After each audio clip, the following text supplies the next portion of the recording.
Welcome back to TLDR's daily briefing for Monday, the 24th of March, 2025. In today's episode, we cover the start of a fresh round of ceasefire talks for Russia and Ukraine, anti-government protests in Turkey, and the ever-increasing death toll in Gaza as Israel resumes its war on the enclave. But first, the latest from South Korea's political turmoil.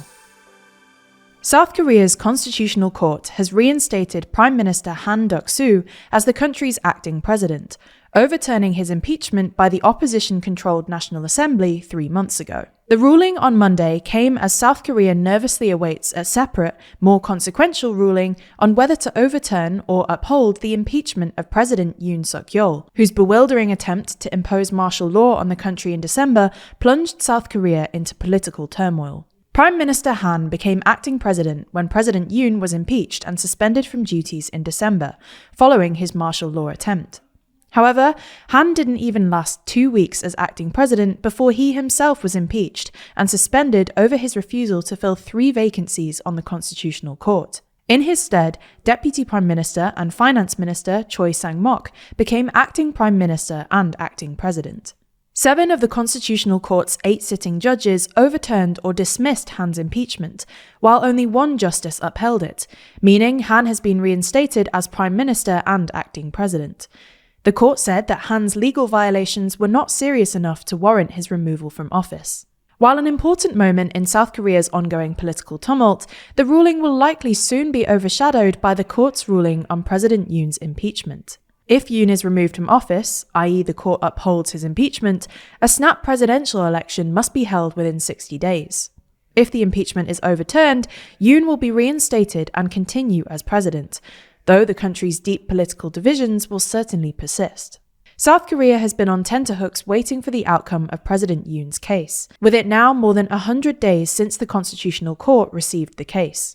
While the reinstatement of acting President Han has frustrated the opposition, Monday's ruling is not necessarily being seen as a preview of how the court might rule on Yoon's case. As the court prepares to give its verdict, potentially on Friday this week, protests both against and in support of Yoon have been swelling in the politically polarized country.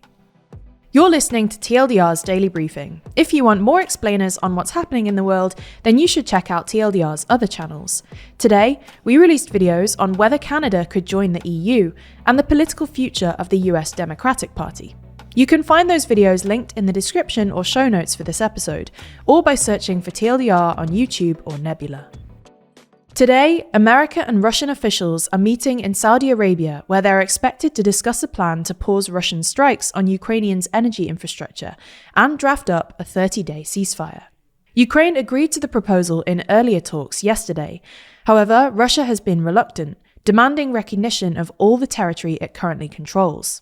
Russia has also previously rejected an earlier 30-day ceasefire proposal, unless it included a halt on foreign military support for Ukraine. US President Donald Trump is reportedly becoming increasingly frustrated over the slow pace of negotiations.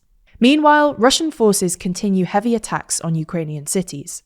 At least 4 people were killed and 13 injured in Russian strikes over the past day, regional officials reported on March the 24th.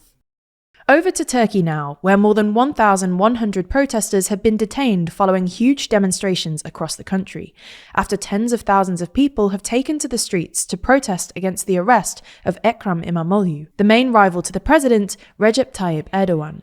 İmamoğlu, who's also been suspended from his post as mayor of Istanbul, has rejected the charges, calling them politically motivated.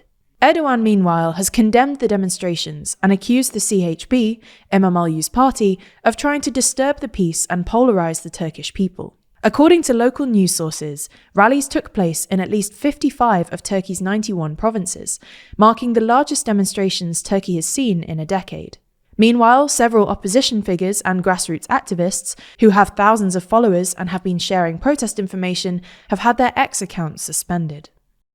Finally, Gaza's health ministry reported on Sunday that more than 50,000 Palestinians have been killed in Gaza since October 7, 2023. While Gazan authorities do not distinguish deaths between civilians and Hamas fighters, the health ministry and the United Nations have both said the majority of deaths are of women, children, and the elderly, and that the true toll could be much higher, with many thousands believed to be still lying under the rubble. The death toll surged last week as Israel resumed its war with Hamas, breaking a ceasefire deal last Tuesday as Israel attacked the Strip with a barrage of airstrikes, killing more than 400 people that day, and marking one of the deadliest days for Palestinians since the war began.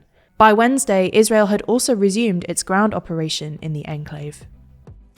That's all for today. We'll be back with you tomorrow, so make sure you're subscribed wherever you listen. In the meantime, if you want to support the show, then consider grabbing a copy of our physical magazine, Too Long. The next edition, coming out in April, covers the world's 25 most influential people, as ranked by us, the TLDR team, and you, the TLDR audience. Inside, we unpack who these influential people are, explain how they got their influence, and tell stories about how they choose to wield this immense power. The entire thing is beautifully designed, contains a bunch of other stories, and runs over 72 pages of our best journalism. If you're interested, you can use the code TLDRDaily at checkout to get £2 off your copy, bringing down the cost of a subscription as low as £5.99. Buying Too Long helps to fund all of our journalism, so make sure you do check it out. You can find the link in the podcast description. This was a TLDR News production hosted by Georgina Findlay, written by Rory Taylor and Nadja Lovadinov, and produced by Scarlett Watchorn. Thanks for listening. We'll be back again tomorrow.